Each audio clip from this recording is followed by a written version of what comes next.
Trails from Zero was a game that I felt very mixed feelings on at first, but ultimately came away very pleased with. As while it took way too long to get going, at least for someone who'd played every official translation which came out before it, since it felt like it was slowly introducing concepts that I was already more than familiar with, it also wrapped itself up in a way that was easily on par with the rest of the series once the game finally did get into the full swing of things. With that all being said, Trails to Azure being a direct sequel to that game, and seemingly having no real reason to reintroduce the world in the same manner as before, meant that I've been very eager to jump back into the Trails series, since it's been quite a while since I finished Cold Steel 4. And I am very, very happy to confirm that Trails to Azure does not look like it's gonna let me down. So far, due to only having the code for about a week before embargo, thank you to NIS America by the way,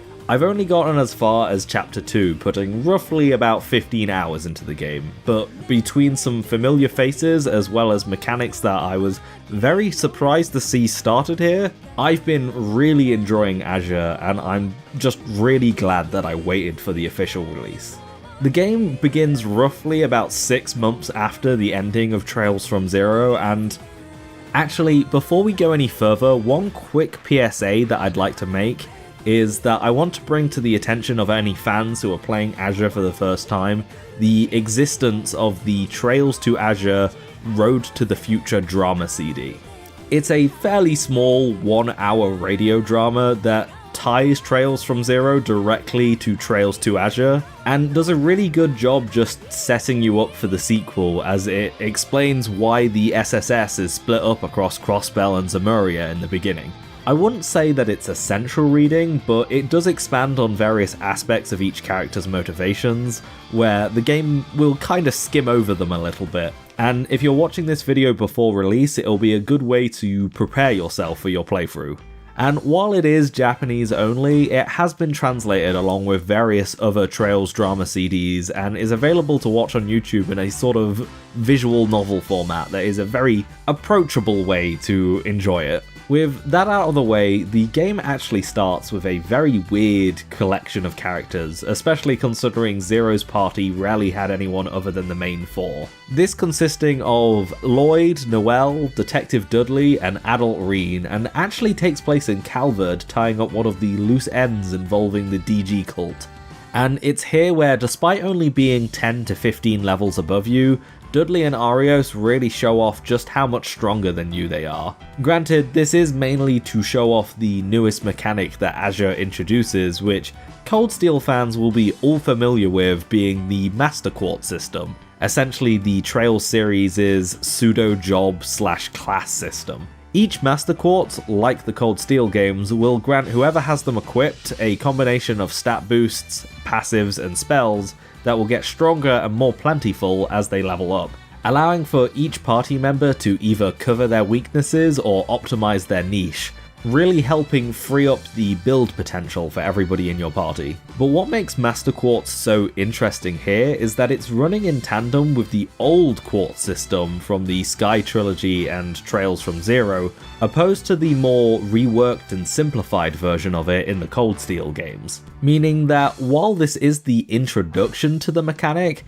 it doesn't feel like it's too basic or that it's aged badly compared to the newer games, because it's actually just different. And this being the only game in the series with the old Quartz system having the Master Quartz system in place as well, means that it ends up feeling fairly fresh and unique despite reusing systems that all of the other games have had as well. Other than that, there's not too much of a difference compared to the first game, so if you're watching this video without watching my Trails from Zero review, or at least being somewhat familiar with Trails already, I will redirect you to that other video so you can get a little bit more context about how this gameplay system works. With that being said, there is also the introduction of a fairly small new mechanic called Burst, which works a lot like the overdrive system from Cold Steel 2, but charges and refills much quicker at the price of only being available in certain sections and dungeons within the game. Essentially, a meter will build up as you fight and will fill up faster the more attacks that you land without getting attacked yourself. Once it's filled, you're able to cash it out to give your party 6 turns without having to worry about the turn order, allowing you to manipulate who gets certain turn benefits. As a added bonus during this phase, all status ailments will be cured, along with arts being able to be cast instantly, and a small damage buff being applied to your party as well. It will also cancel out any enemy arts that are currently being charged as well, meaning that it adds another tactical layer to when and how you want to use it. It's a fun little mechanic that's really good at helping you dish out damage during big important story bosses, or making a comeback when you're running low on resources. And unlike Overdrive, since you can't really stockpile it due to its limited use areas and the fact that if you fully charge it and don't use it, it will begin to slowly drain away, it doesn't really feel quite as broken as Overdrive could be in Cold Steel 2. The rest of the story past this prologue really leans into what Zero sets up and did best, with the early chapters that I have played dealing with the corrupt politics and underworld of Crossbell, particularly with the new players arriving at the table after the SSS's actions in the previous game, putting away the entire Rivash Mafia along with half of the members of the state's parliamentary diet, resulting in a huge power vacuum within Crossbell's shadier corners. With all of this building up and leading to greater conspiracies, as we get to see Crossbell's point of view on many of the events that take place during Cold Steel 1 and 2, such as the West Samaria Trade Conference and all of the things that Class 7 see on the horizon from their airship but don't really have time to worry about. What I really appreciate about all of this is that Azure spends no time faffing about and gets the ball rolling as soon as it hits the ground. Hell, we start the game with threats only slightly less dangerous than the ones from the previous game's climax, and we just keep on moving from there. You even get access to a car halfway through Chapter 1, giving you a fast travel option pretty much from the get-go. Any complaints I had with Zero's early game pacing are long gone now,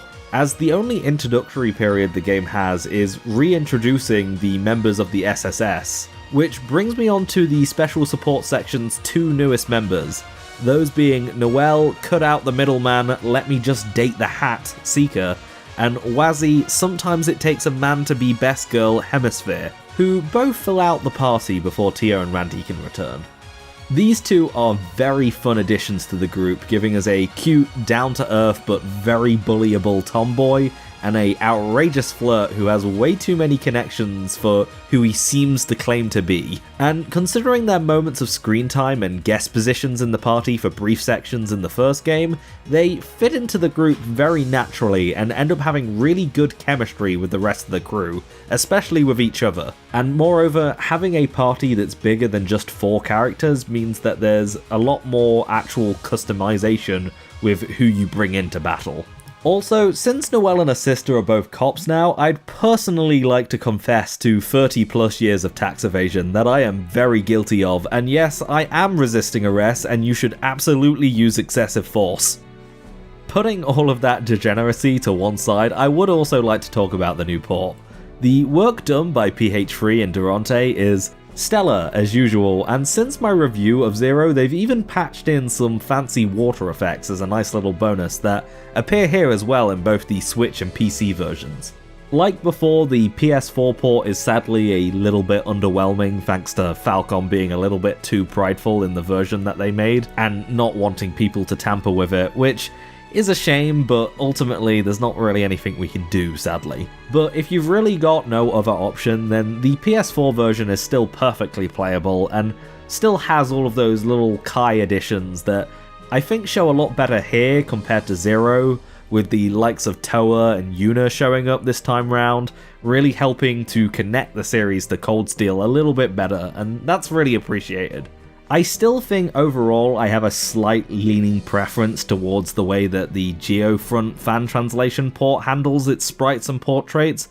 being slightly noisier and technically lower res, but retaining more of that detail, since I feel like the upscaling that is used in the NISA port does smear the assets a little bit too much for my liking, but as I said, that is mostly personal preference. I just like the graininess of the Geofront portraits a little bit more, because I like how the scratchiness of them makes them look a little bit more like sketch lines, but at the same time, I can understand why most would prefer something that looks a lot cleaner, especially on a higher resolution display or when using the smaller, normal UI scale. What's really good about this new port though is that it's significantly more stable than all of the previous Azure PC ports. Geofront really went above and beyond with touching up the old PC ports of Zero and Azure to both give them better compatibility with newer machines, as well as give them a few extra graphical features, and the quality really does show.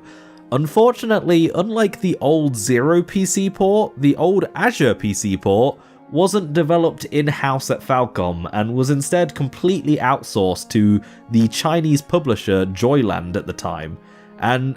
as someone who's touched the original Joyland port both before and after the Geofront patch, it's honestly shocking just how much they got it up to par with the Zero port, pretty much having complete feature parity as far as I'm aware. The problem with the Geofront version of Azure is that it's still using that old Joyland port, which is not very stable, and it feels like the entire thing is being held together with nothing but duct tape and string. There's a lot of things that all kind of build up, such as constant stuttering or moments where the entire game will minimize for like one frame, and it kind of plagues the Geofront version of Azure, and it really makes me appreciate this port all the more. But yeah, as of right now, as far as Azure is concerned, so far so good. I'm really looking forward to getting through the rest of it so I can finally be caught up for Trails into Reverie in a few months, since I have heard very good things about that one from people who've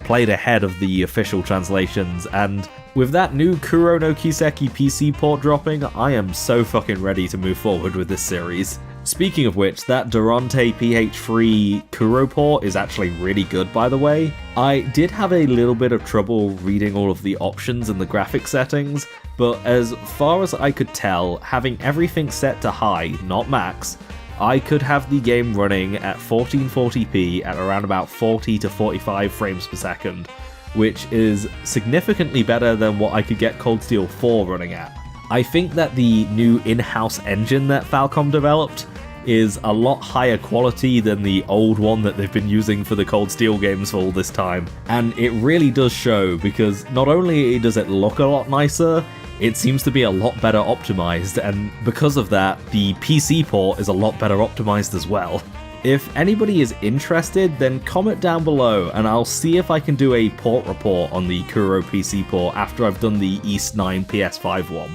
But yeah, I think that just about wraps up everything I wanted to say in this video. Do look forward to some more Falcom content coming in the future. I want to do a full look at the Cold Steel anime, especially once it's finished, since my original first impression video did have to get taken down. And I also have a Cold Steel 1 challenge run that I've been working on that I'm getting closer to finishing, and I'll do a video on that once it's done. So yeah, look forward to all of that, though the next big video will probably be the Raido 2 review, because I have not done much SMT in a while. So do look forward to that.